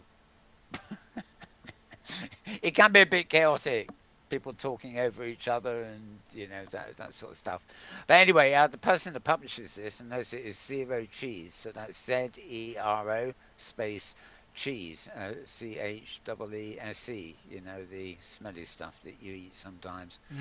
Right, and so that's World Explorers number 28. So useful too. You can get a feel for. Yep, see, this is how we're doing it, guys. When I am ready to go, I'm just going to randomly pick whoever's standing in front of me, and if you're being loud, if you're the loudest and you're in front of me at that moment, You get an idea of the kind of conversation there. But, it's fun. They get around various places if you've got time for that. Right, okay, so that is about it, I think. I'm leaving on screen the conference registration for OpenSim Community Conference. A quick reminder there, December 5th to 6th. That's 4 weeks from this weekend. And you can register to attend from there. There is also, actually, hang on. Right. I'll leave it for now. I was going to see if I could find the agenda, but I can't. So No, it's not up page, yet. anyway. It's not published yet. Oh, right. Okay. Yeah, still haven't. Enough. We haven't confirmed all speakers yet. So.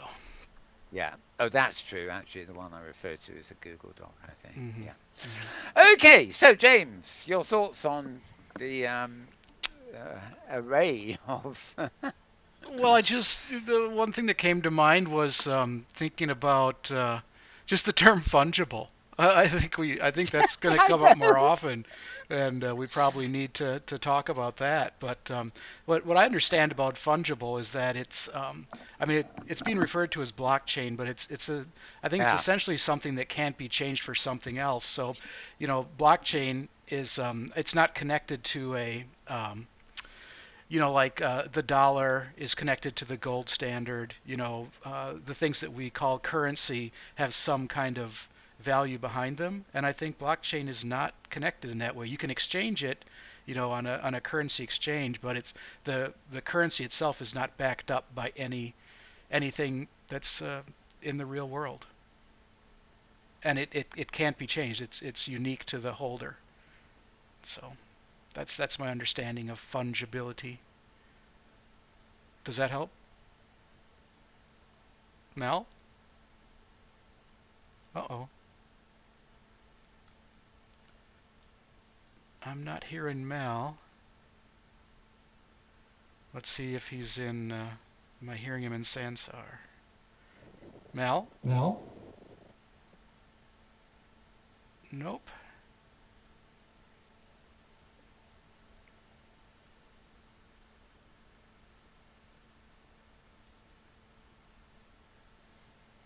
Well,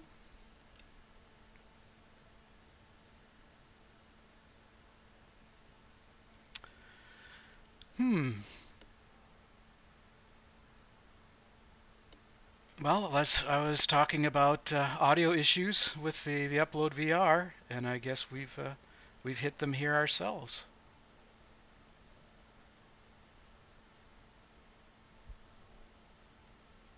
Test. Mel? Well, I know that there were some issues. Oh, and he's gone. All right. So I'm suspecting that either his internet connection has gone down at with Virgin Verizon. That's a funny mistake. So I guess I will just go ahead and say it's goodbye from me and goodbye from him. And we'll see you again next week. So bye for now.